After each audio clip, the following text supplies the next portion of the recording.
up, get brave.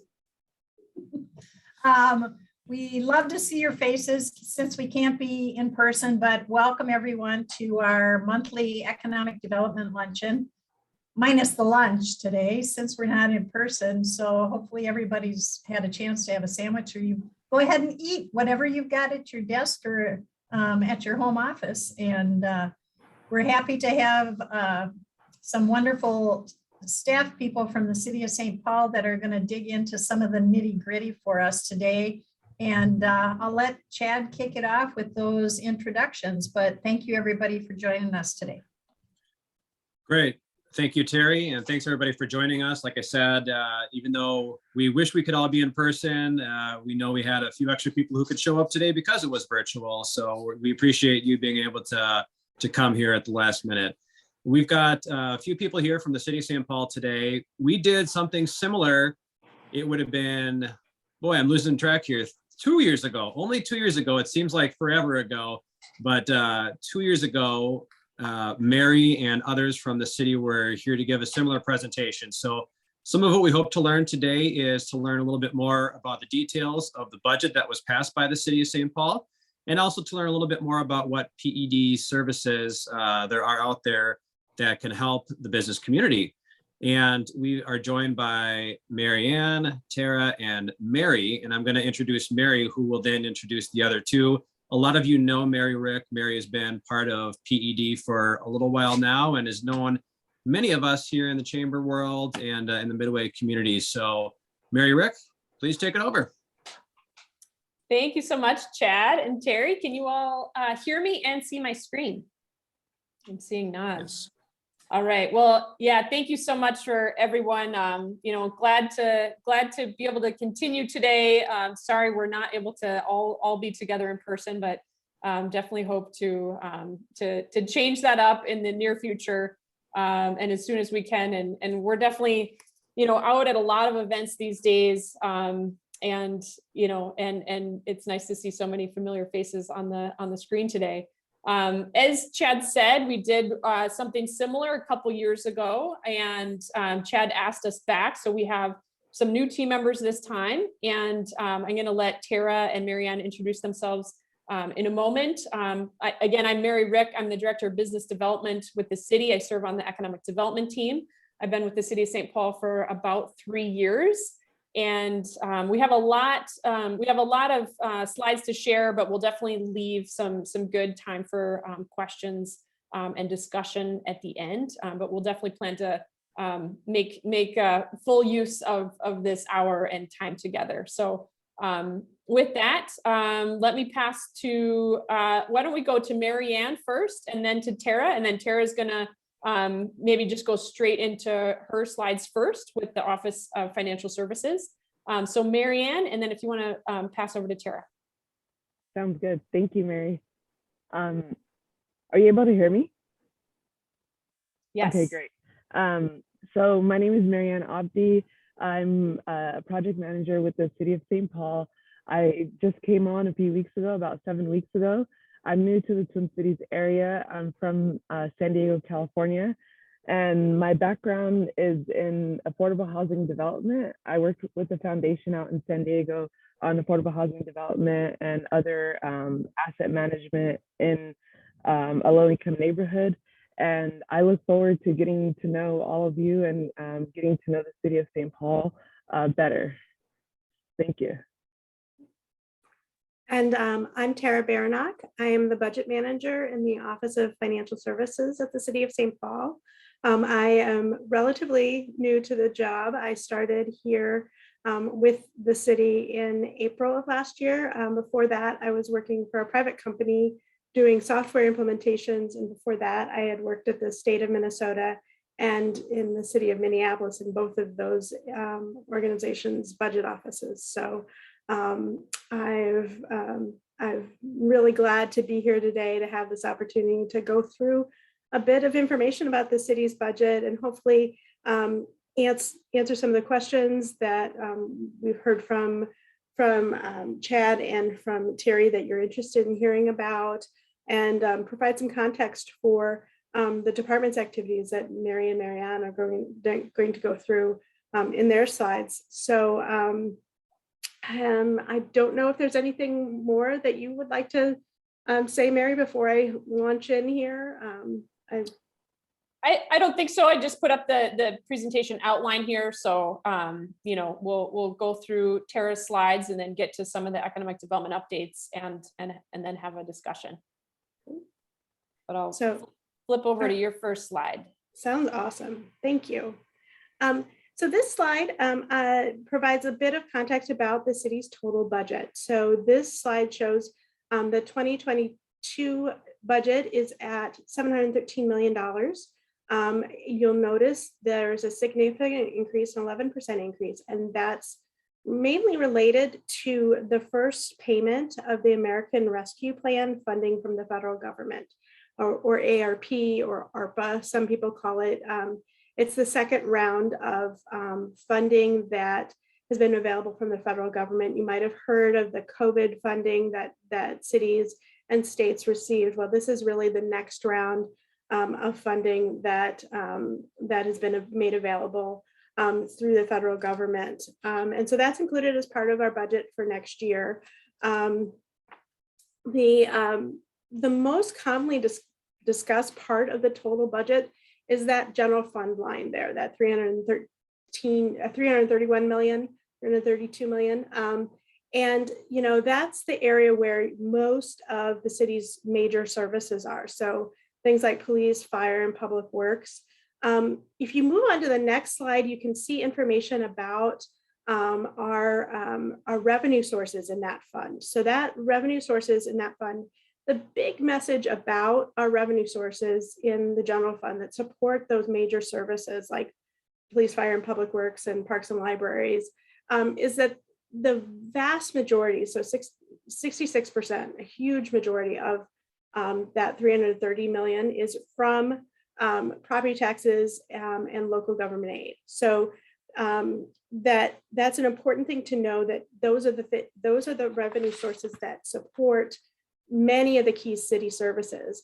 And it was something, one of the questions that was sent ahead was about lost revenue specifically, that, you know, wanting to know a little bit about how the city has handled with the pandemic, the impacts on our revenues. And we've certainly seen, you know, in our 2022 budget, after reviewing how revenues have come in over 2020 and 2021, we have really seen that those trends in terms of how our revenues took a hit from the pandemic have really continued. We have not seen the kind of recovery that we would hope in the main sources is in our general fund, especially. You know, the areas that we saw, we knew we were going to anticipated an impact were in, you know, we anticipated an impact to the city's property tax collections, franchise fees, parking revenues, both meters and ramps, traffic fines, inspections, and business licenses. As we've, you know, sort of went through 2021, we saw that the property tax receipts have actually been fairly strong. We have not seen as much of an impact on how the collections went in that area as we had thought there might be. So we've been able to up our revenue estimates on that area specifically. So we're no longer assuming as much of a unpaid section of those revenues. But the really big loser that we've seen with our revenue has been our hotel tax. Hotels just have not recovered in terms of people staying at them. And so that's been way below our estimates. The question specifically talked about permit revenues. Permit revenues have actually been fairly strong. So that's been something that's been a good thing over the past 2 years in terms of the impacts on the city's budget. One of the ways that we've dealt with the impacts in the 2022 budget is, again, relying on that American Rescue Plan, those federal dollars, to help us with something we call fiscal stabilization. So we're trying to be really careful with how we use the American Rescue Plan dollars because they are one-time in nature. They're not ongoing.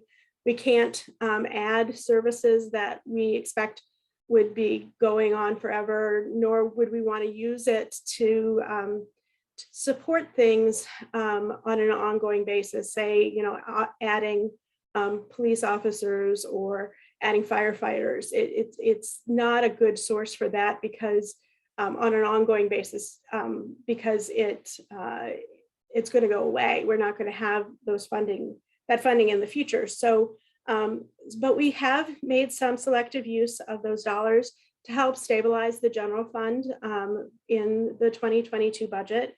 And so, but we know that we have to be careful with that and be willing and able to, study our revenues over the long term and make sure, see where things are recovering, as well as knowing that if we are increasing our costs, that we need to, either have service changes or service reductions or something that would change, or innovations of how we deliver services, or increases to other revenues to be able to make up for that fact that we've used some one-time sources for a few ongoing things to sort of help level us out as we go forward. On the next slide, there's a depiction of how the general fund funding is spent. And so you can see there that the most important point on this slide is that just over half of general fund spending is for police and fire emergency response. So that's a huge portion of what is funded in the city's general fund. And I know that you guys had a question about how service delivery has changed. And I think it's safe to say that every single slice on this page, every department has experienced some kind of impact from the pandemic on how they deliver services. I mean, it's really obvious to see it in our frontline services in terms of police and fire and parks and libraries, where they've had to change delivery, how they've delivered services, and have had to change hours and things like that for libraries, and that and then certainly another example would be the fire department and ambulance runs. Ambulance runs have been up quite substantially. We're up quite substantially in 2021 to be aware of, it's impacted everything.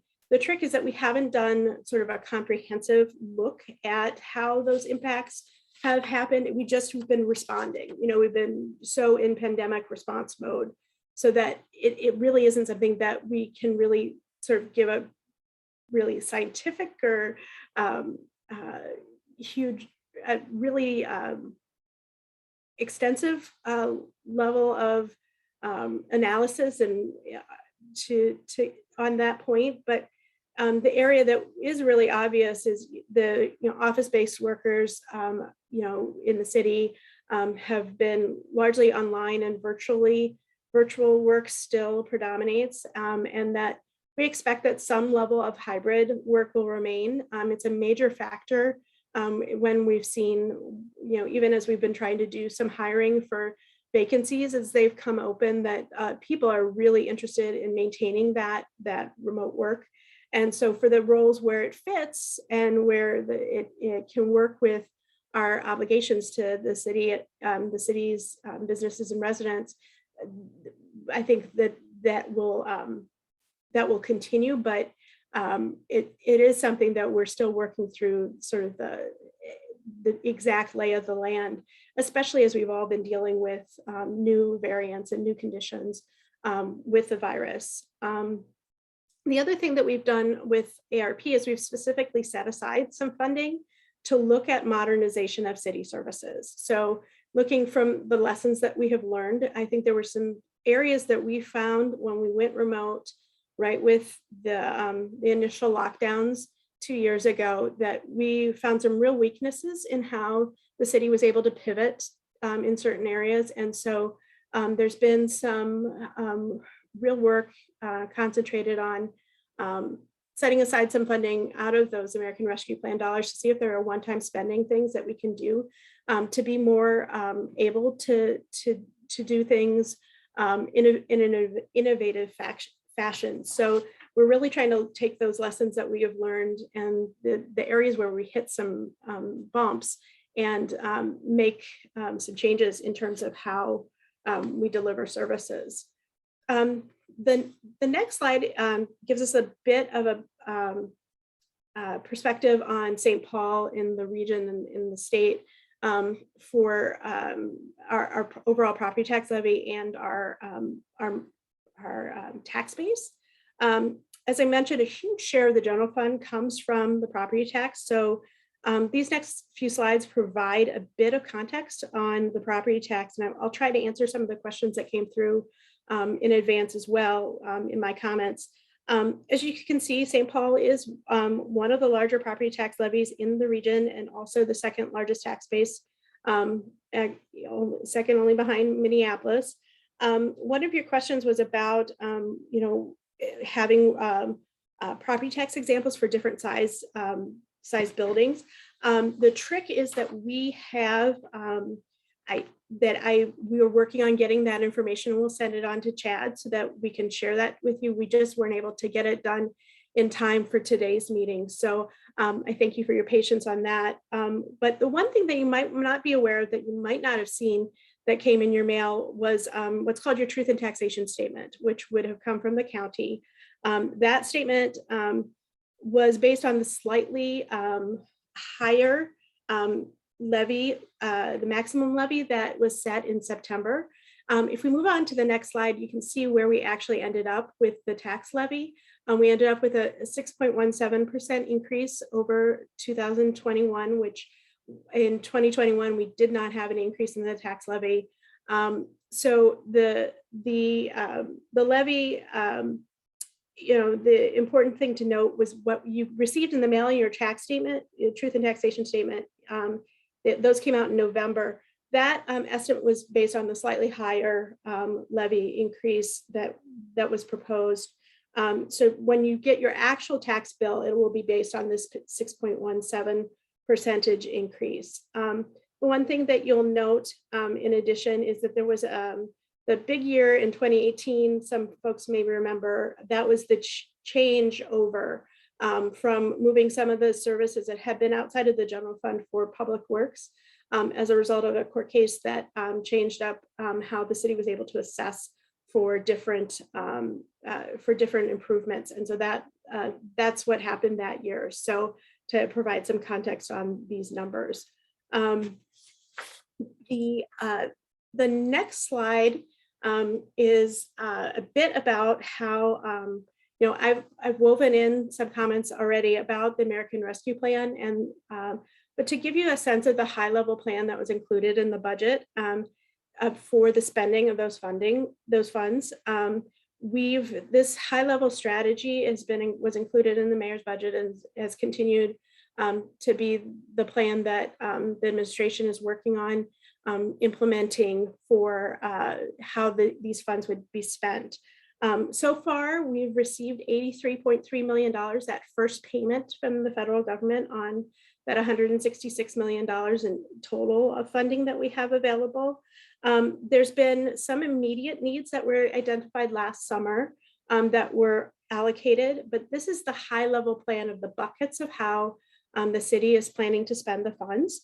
Some of the immediate needs where there were immediate allocations made we had the criminal division of the city attorney's office needed some funding to respond to the pandemic backlog in the courts. So as the courts started coming back online, there's a huge backlog of cases, which would require the city attorney to have more folks to be able to hear those cases. We also certainly had service needs related to responding to unsheltered folks in the city. We also spent some money on police overtime, and the Right Track Youth Employment Program was extended into the fall and extended to some older students to make use of some of the funds initially right out the gate.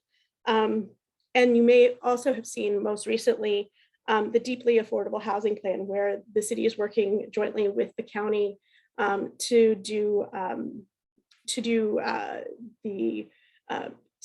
some really innovative things on deeply affordable housing. And so that was something that was rolled out last month that you might have heard about. And so the city and the county are both using ARP dollars to help fund that major push on deeply affordable housing. In addition, the other thing to note about the fact that we have this big picture is that, we're really being very strategic in terms of developing process around how these funds will be spent.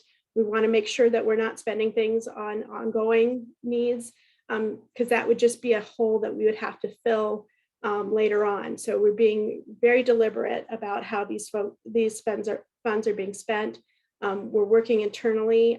There are work groups on each of these areas to figure out the best ways to spend the money and to look at the proposals and look at trends and things like that, so that the spending is a plan that kind of hangs together, that we're not rushing to get the dollars out the door.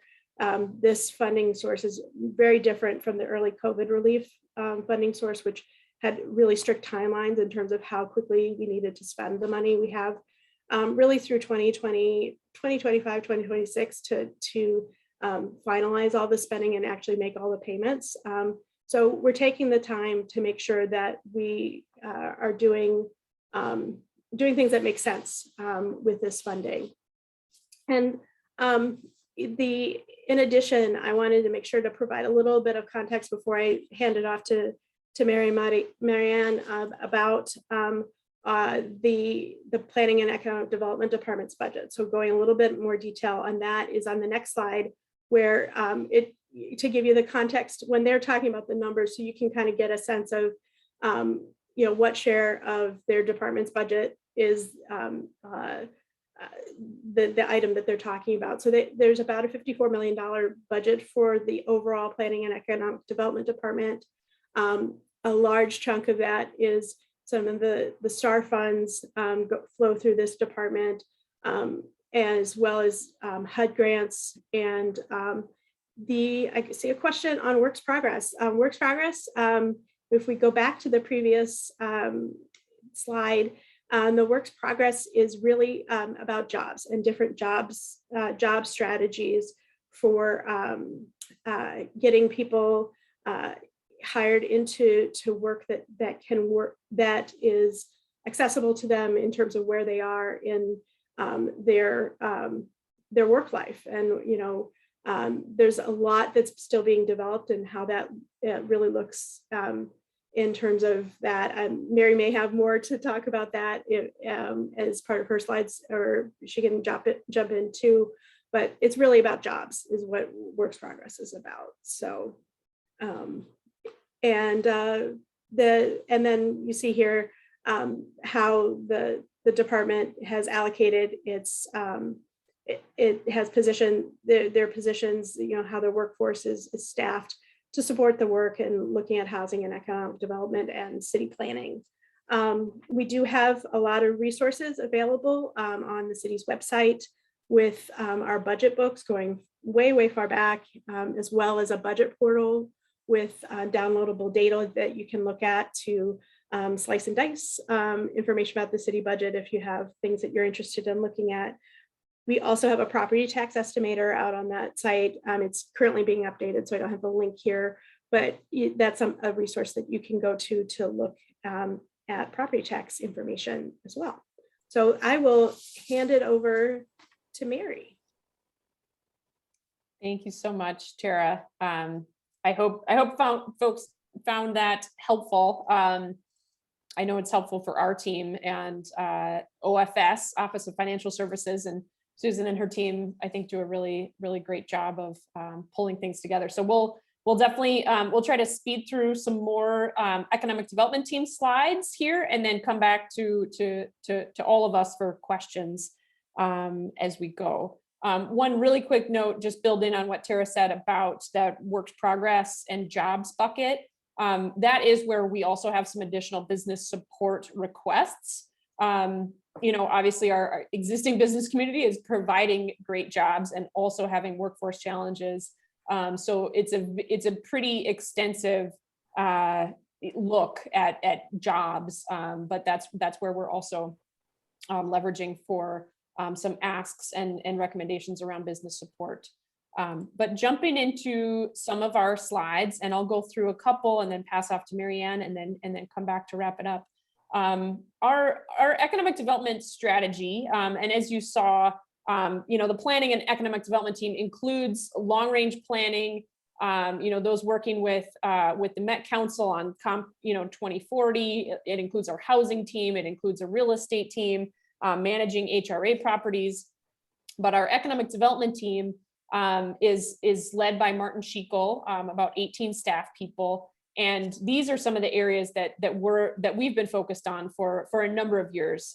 We are, obviously the last couple of years have had a huge emphasis on the, pandemic response, a huge emphasis on civil unrest response. So we've shifted a number of things around in relation to that, but actually kind of looking at these high-level strategies and goals. We're still focused on attraction, retention, and expansion. Retention and keeping folks and doors open has obviously been a larger focus than in typical years. But it remains quite a robust St. Paul market where folks are still moving to town, folks are still expanding, and yes, we're trying to keep doors open as well. It's been, the last couple of years have been a huge place and time for entrepreneurship. Folks have left their roles and started businesses, and there's still been a lot of money in town, and investments continuing to happen in a lot of different ways. So supporting our small business community, our entrepreneurial community, working with partners like Visit St. Paul, who I saw were on the call, the Downtown Alliance, other East Team partners like the Midway Chamber, to expand the reach and branding of St. Paul. I believe our new Public Information Officer, Crystal King, is listening into the call today as well. And we're really excited to have her on the PED team here to continue to get the word out about different programs and see that as part of our brand and communications work. We have a number of high priority geographies, including the Midway, including the Snelling, stadium area, as well as obviously I was talking about the corridors that were hardest hit by the civil unrest. A lot of our areas of concentrated poverty were also hardest hit by COVID. And so both on the residential side and the commercial side, our teams have been working really, really hard to move different programs forward and make an impact. Investing in downtown continues to be a priority, and certainly in these times, more than ever. And we're really working to align resources with neighborhood partners, is what is, I think, really vital to our work. A quick snapshot about these 18 positions on the economic development team. I'm the director of business development. As I mentioned, Maryann is one of our 9 project managers. We have some other team members that support our parking facilities, our debt management, office assistants, folks that are processing, different grant agreements. We'll touch on Neighborhood Star and Cultural Star and Year-Round Star, and some of our programs, and those staff are helping to move the administration of those programs forward. But our 9 project managers are spread throughout the city and all have specific geographic focus areas. So, part of the reason that Chad and I were so excited to have this meeting when Maryann had been onboarded officially is that she will be the project manager for the Midway area and for your geography. And so they're able to really, get kind of in the weeds and boots on the ground and getting to know the neighborhood and how, businesses are interacting with each other. And obviously every neighborhood across St. Paul has unique assets, people, relationships, feel, needs. So really encourage you all to reach out to Maryann and continue to build that relationship as we go. Throughout the last couple years, as Susan mentioned, we had some early CARES funding. That was our first round of COVID relief, was the CARES that had some very tight timelines and some, a lot more restrictions in different ways. But we're really proud of some of the programs that we put together in quick order, including the Bridge Fund, but also had some really specialized programs to support live entertainment venues, movie theaters, food halls, business support organizations, such as the Midway and neighborhood organizations, technical training organizations throughout the city. We did a really unique restaurant resiliency project that I'll share some more numbers on each of these, and then have continued with some of our staple programs, including Neighborhood Star, Cultural Star, and Full Stack St. Paul. Some of the highlights from our Bridge Fund, we actually did 3 different rounds of small business Bridge Fund support, as we made a quick use of our existing funds and exhausted our business assistance fund internally before we received any federal CARES support. Was our first round that went out to about 350 businesses, and those were $7,500 grants. But we subsequently, as we got other resources, including from other local partners and philanthropy, folks, we did a fall round in 2020, another winter 2020-21 round. So it's been actually, we're up to 633 businesses that we supported through the Bridge Fund, which we're definitely really proud of, and because so many of the other smaller and partner organizations were tapped, and with a lot of their own needs and work, it was the first time that that we administered a program like that ourselves, and so took all of that on, building it from scratch and executing it. I mentioned we did a couple rounds for other folks that were greatly impacted, like the entertainment venues and food halls, and 300,000 to business support organizations. So that was supporting 24 organizations across the city. The Restaurant Resiliency Project, as I talk about it, included 2 different facets. One, that was this specialized digital consulting and technical assistance, which we're now in the 3rd round of. But we've done some extensive work to do some mapping in what we, with a full stack connection here, really wanted to have something that was a tech for brick and mortar, as the pandemic was hitting, and customers were no longer marching on foot by the same restaurant that they used to if they traveled downtown, or if their commute changed, or maybe they were uncomfortable going indoors, or the restaurant moved to takeout only. We're really working with them to provide specialized digital consulting, help them navigate the new mass of apps and digital options, so that they weren't really they weren't gutted by some of the exhaustive fees, and could try to take advantage as much as possible of the technology out there.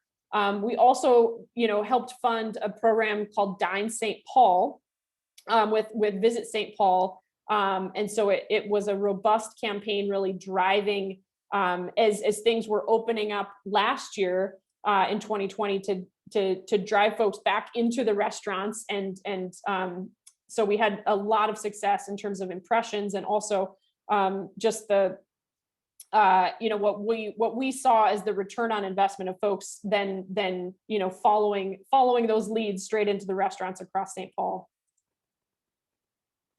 And I'm going to pass to Maryan for a few highlights. Hi. So the STAR program is where we spend a lot of our time as project managers, and the Neighborhood STAR program it awards loans and grants for capital improvement projects to businesses that are in need of working on their facade or any kind of interior exterior projects. And the proposals are usually neighborhood-based projects that are designed to strengthen the St. Paul neighborhoods, and they address the needs and opportunities of those particular neighborhoods. And in 2021, the Neighborhood STAR program received 74 eligible proposals requesting around $6 million. And we received more than $24 million in private funds that were pledged as a match. And the final award was 24 loans and grants for a total of around $1.7 million. The year-round STAR program had a final award of 17 grants for a total of around $471,000. The Cultural Star Program promotes the cultural vitality and economic growth, particularly in the cultural district, by strengthening the arts and cultural community. And in 2021, 121 eligible applications were received, requesting over $2.7 million. The final award was 90 grants for a total of $1.4 million of investment.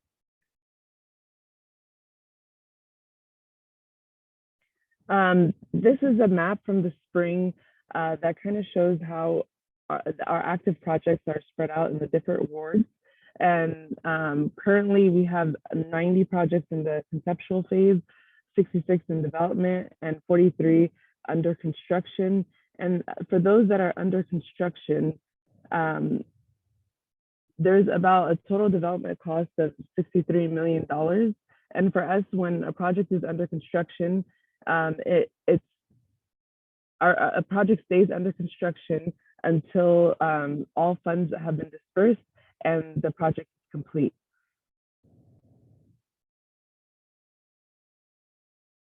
Next slide.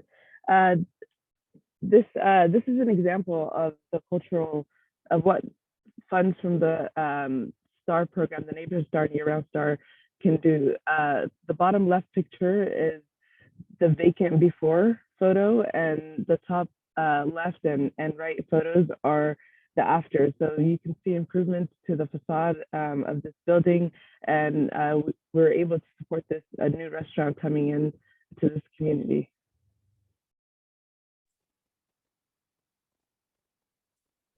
And I'm going to send it back to Mary.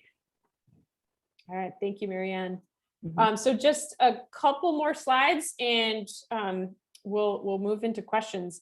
The last program that I wanted to highlight, and then we'll do a snapshot of some current business resources, was our full stack program, which began, for some of you, you might recall the Innovation Jobs Cabinet. So this work has continued throughout the years. There was a bit of a slowdown, as so many of us across the partnerships were focused on pandemic response, but indeed, so many of the goals and mission, remain such, of critical importance. Our mission today is to leverage tech and innovation in order to advance resilient, equitable economic development in the city of St. Paul. And so some of the highlights from just this last year, we continue to sponsor tech and innovation focused networking, pitch, training events across the city. We had advanced our tech talent capacity and access to training with MSP Tech Hire, providing dozens of scholarships, and helped co-create a new youth-focused tech training program with Right Track and Prime Digital.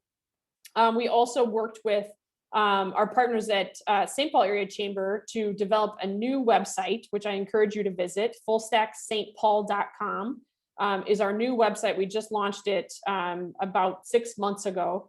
And relaunched a monthly newsletter called NewsStack. So a lot of success stories from across the city, a lot of great resources. If you have success stories, please send them our way. Again, we'll share some contact information here at the end. You can also send your ideas through fullstackstpaul.com. And we have a new LinkedIn and Twitter account as well. So you might see us on social. So that's another way to engage. And then lastly, I'd mentioned before the Restaurant Resiliency Project and Tech for Brick and Mortar. So the full stack work really inspired that and helped continue a lot of the digital consulting for local restaurants. And the last couple slides here, wanted to share some of the current business resources, some that are open for application, and I think more importantly, what's coming up. Year-Round Star runs year-round. Strategic Investment Fund is more geared for folks that are moving into the city of St. Paul. But we also serve as a pass-through for state and regional grant opportunities. That's more so for developers. But federal CDBG opportunities are also one that we participate in and encourage folks to work with their project manager on to see if they would be a fit. But then coming up, we actually will be releasing the new Neighborhood Star 2022 guidelines in mid-February. So please spread the word and watch for the guidelines, because it's typically then some weeks after that the application deadline will hit as well. So the general Neighborhood Star funding cycle is about this time in winter. The guidelines are released, applications are due, and then in late summer, then the awardees are announced. So encourage you to watch for that. Again, we'll share details on kind of where to look for those updates if you're not currently on the email list. But this year we should have about 1.5 million of award funding available to go to local businesses. As Maryan shared, the Neighborhood Star program is focused on capital improvement projects. So whether it's the expansion of that patio or other internal work that you might need, or facade improvements, that's a really great resource. We are also going to be updating some guidelines to our City Business Assistance Fund. So that's another resource to be watching for. We'll be sharing more updates about that soon. And then, a couple of the other opportunities that we encourage you to watch for is that Deed had a number of programs called the Main Street Relief Programs and Main Street Grants. And the St. Paul Foundation took the lead in applying for one of the big Deed Main Street opportunities. And the City of St. Paul was a support in that application, but led by St. Paul Foundation. So encourage you to watch throughout the year for updates from the St. Paul Foundation about their small business application guidelines. And this program, as I mentioned earlier on, was really driven by the civil unrest and the civil uprising across the cities. And it was then expanded at the state level, and so does include some COVID relief language. But the St. Paul Foundation has really built their priority corridors and guidelines around the civil unrest response and the needs that are still so prominent in our community, and the Midway obviously being a center of that. So I think that's a really important opportunity to look for. Unfortunately, I don't have more of a timeline. It might still be some months to come, but that will be coming from the St. Paul Foundation. And we will be working at the city level to be providing as many kind of matching and leveraged funds as possible for that opportunity. But we are also watching for their specific guidelines. In addition to what Tara shared earlier in terms of the ARPA city allocations, I also just wanted to make sure that folks are aware that our team is working pretty furiously to make sure that we're taking advantage of as many competitive ARPA opportunities as possible. And two of them are listed here on this slide, the Good Jobs Challenge and Build Back Better. Are two applications that we've been working on that would be going to the EDA, and one that Greater MSP has been leading, but it's a huge regional effort that we've been very involved with, and St. Paul has a huge opportunity to shine. There's been some great press, and I know Chad has been involved in that. And then the Good Jobs Challenge is another very large and significant regional opportunity focused on our workforce development and career pathways that we're working in partnership with many of you in the private sector to make sure that our efforts and application is on track for your business needs as well. So hope to have more updates about how that will benefit the community and benefit the region as they go forward. The Good Jobs Challenge application is due in about 2.5 weeks. So our teams have been working behind the scenes pretty furiously, led by Ramsey County, but in partnership with City of St. Paul, City of Minneapolis, and Hennepin County. And then I mentioned Greater MSP is leading on the Build Back Better application. And we crossed a huge hurdle. We found out in December that the region and Greater MSP's application was one of 10% of applications, to move forward to phase 2. So we already submitted for phase 1, and we're now in trying to kind of seal the deal with a phase 2 application. So with that, want to make sure we have enough time for conversation.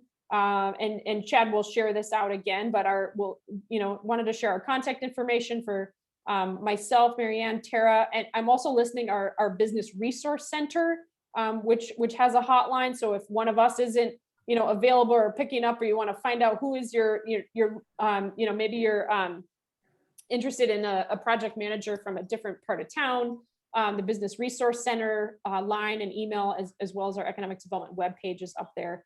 And with that, I'll stop sharing my screen and. So Chad, maybe we can open this up for questions a little bit. I'll just mention when I go into my welcome this morning, I'm from Sunrise Bank. So for those of you that I'm not familiar with, there are a few in the room, but so I'm Vice President of Business Development at Sunrise Banks, and also I'm on the board of the Star Neighborhood Fund. So I'm representing Ward 4 on the Star board. So I get to work on those types of deals, and I'll just mention that we always probably have 3 times the amount of requests as we do money. So that's just typical with budgets, right? But Mary and Maryann and Tara, I just want to say thanks for participating. I see Mary McEwen put in a question: what type of projects are funded through the Strategic Investment Fund? Mary, Rick, can you respond to that? Yeah, absolutely. So the Strategic Investment Fund, which I mentioned briefly, and I can put up a link to the application details.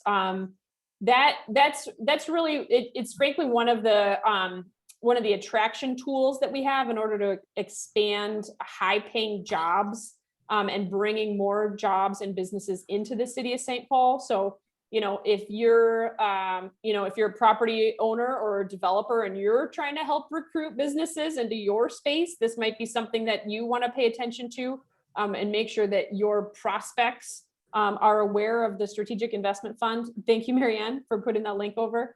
And it is a fairly flexible fund.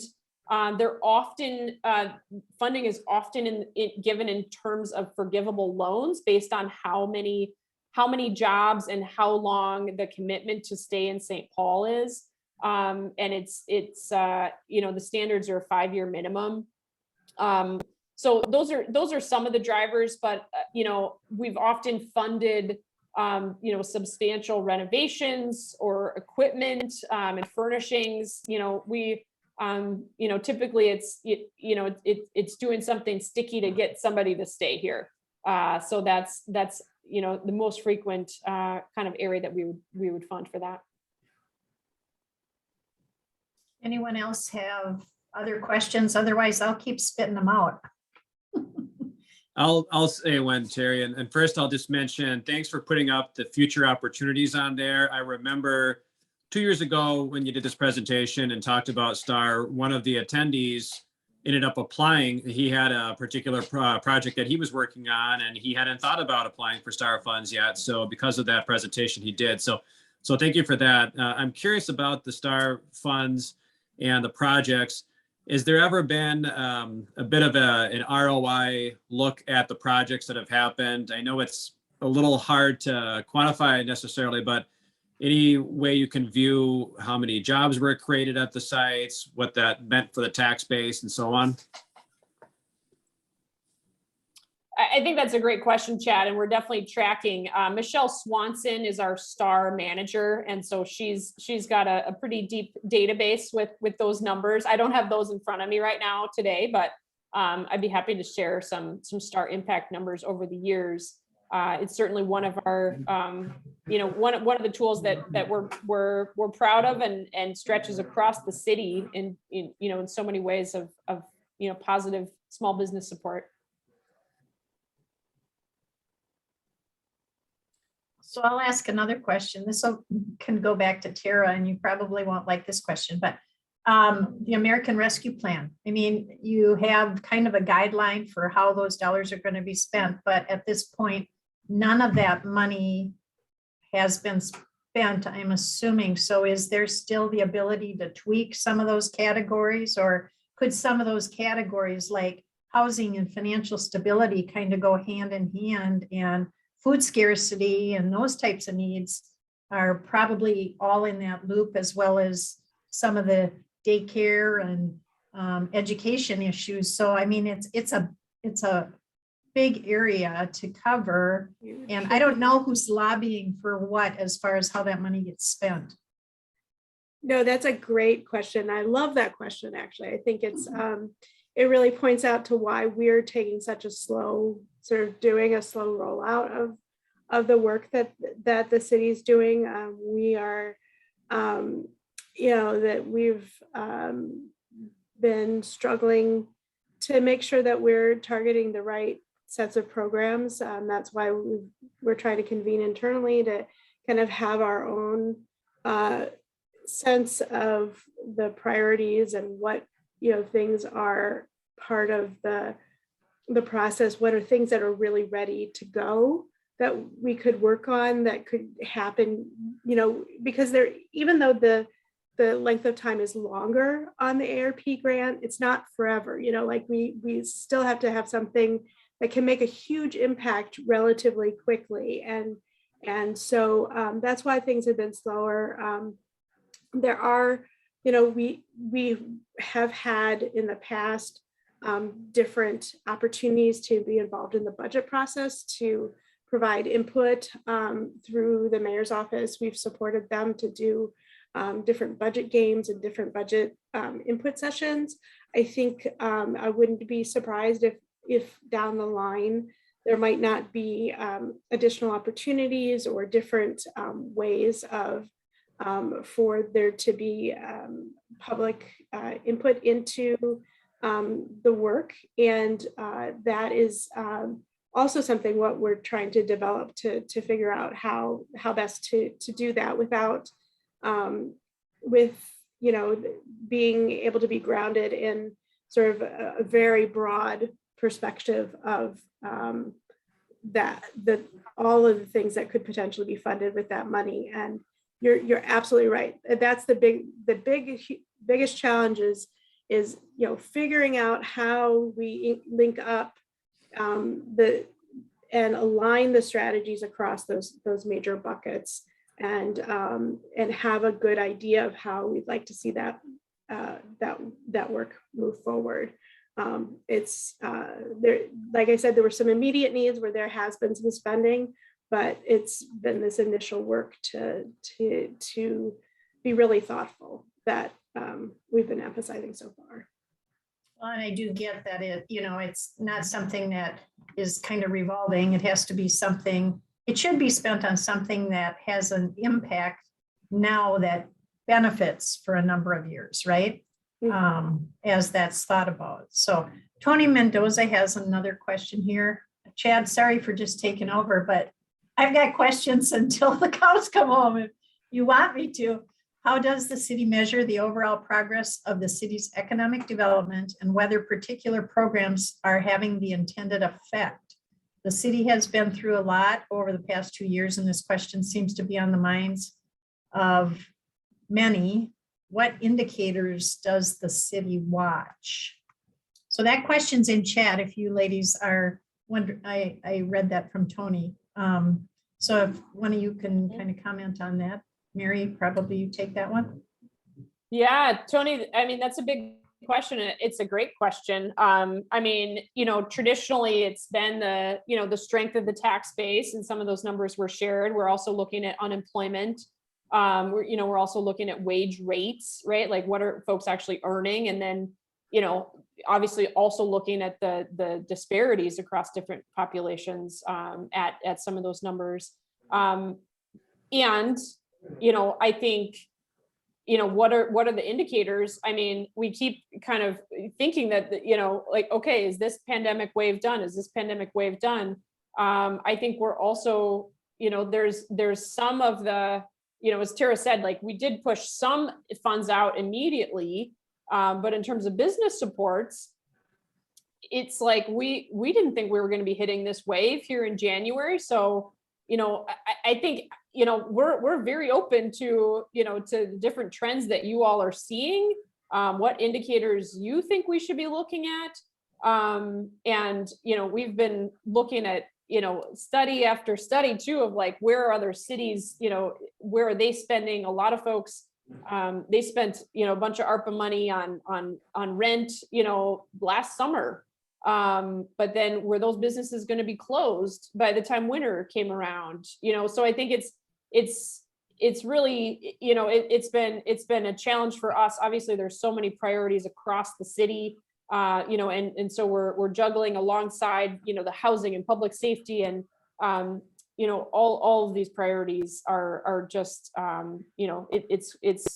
it's quite a wave, but that's just kind of some of my initial response. I mean, I think going forward, to me, it's how can we build a resilient city, and what are the ways to do that? And so investing locally in folks that are here, that are committed to St. Paul, those are some of my priorities. But the best way to do that, we're still looking at a lot of the trends, but we have a robust list that's moving forward internally as well. But that's my quick response. I'd be curious what your thoughts are. Well, it seems to me, I mean, it would be nice to have a little bit more of a visible, like, sort of dashboard. I just think people sort of are a little bit lost in terms of what should we be looking at? Are jobs coming into the city or leaving the city? Are new economic development projects starting, or are they declining? I think if we could agree on a set of numbers to sort of assess our progress by, it would make people feel a lot more confident about the progress that's being made to help us sort of dig out of this hole we've all been put in by the pandemic and civil unrest and the rest. So I think at some point there's going to have to be some way to measure, are the programs and all of this money that's coming in from the federal government working, and someone's going to have to be accountable for progress. Oh, I think that's great, and I appreciate the clarification there in your thinking as well. And I will say, internally, we've been working on what could be called a dashboard of various St. Paul trends, and it's somewhat of like, well, are these really the right metrics? Are we aligned on these things, and how are we going to track them? But built into these different programs, absolutely impact metrics and measurements. And so I think it's really helpful to get that feedback, that that's something that you're looking for, that there's others in the community that are looking for, and how we can continue to focus on that. I appreciate Jamie sharing the Greater MSP regional indicators dashboard. That's certainly one where we turn to as well, and trying to do the work of like, what's best for St. Paul, and what are St. Paul's needs, and what do we need to focus on, but absolutely leveraging other partners as much as possible, including the work of Greater MSP, including the work of Ramsey County. I think I saw Rick on the call today. Well, and I know we're getting close to time. Tara, were you going to make a comment? Yeah, I was just going to hop in on specifically on the ARP funds. I shared our department's website. We have a section on there for ARP funding, and sort of there's a lot of reporting that's required. And so quarterly and annual reports, and those annual reports especially will have sort of some of the tracking of how the funding was spent, and we have some specific measures that we need to be conscious of. So that's another place that's developing that you could see information, but in terms of for things specifically funded through the ARP program. Well, I just want to throw out one more quick comment, question / whatever. As a resident of St. Paul and as a banker, I work with a lot of St. Paul business owners that own property in St. Paul, and looking at the chart, with 45% of the revenue coming from property taxes, I think business owners, property owners, residential property owners have cause for concern, with development projects that have kind of come to a halt now that we've got this limbo with this rent control measure. I understand the meaning of wanting rent control, but I think it's going to impact St. Paul, all parts of St. Paul, somewhat negatively, because if nothing's built, that's going to fall on the backs of the small business owners that own their properties, and it's going to residents. Property taxes will have to go up there to fill gaps in the budget. So that's not really a question, it's more of a comment, but there's concern, I think. Yeah, Terry, I appreciate that. And I know we don't have time to go into an extensive response. But, I can say that our director Goodman, who leads PED, is working on this very closely with the mayor's office. The mayor's office has assigned a team to work on this. We're very much looking into, plans are kind of going into 3 core areas right now in regards to the rent, the rent ordinance. New housing construction is one of those big areas. I can say that, language I have from the mayor's office is that the ordinance language passed in November did not directly address new housing construction, but indicated a desire to ensure that individuals and entities are able to achieve a reasonable return on their investment. We believe that, in the mayor's office response, St. Paul needs both equity and stability, and exempting new construction from the rent ordinance is a key part of ensuring we continue to provide new housing growth in St. Paul, and the mayor remains committed to signing such an exemption, if and when it reaches his desk. So that's definitely one of those priority areas. I know that's not all, but there's a second, area of focus where there's a group of stakeholders being convened. A third area where PED, the Office of Financial Empowerment, and our attorney's office are also working on the policies and procedures that would need to go into place. So, just to say in short, like, it's a very complex question that, they're working really hard to make progress on. And I know just some extent, the lack of clarity and information, also, kind of makes folks just freeze, right? And so we certainly hope to, as the city, provide as much clarity and information as possible to unlock some of those questions and unlock projects going forward. I did learn that this month, the city will publish a webpage on stpaul.gov with basic information about the rent ordinance, city's plan for implementation, and contact information. So hopefully that can get out quickly, but they shared that within the month. So definitely appreciate that concern, and we're doing our best to keep things moving. And obviously some of the other related investments, that Tara mentioned, will help in terms of the overall picture, and appreciate that conversation. Sorry. Thank you all. Chad, any quick highlights or news updates for any upcoming events at all? Well, first I'll just say again, thanks for coming today, Maryan, and Tara.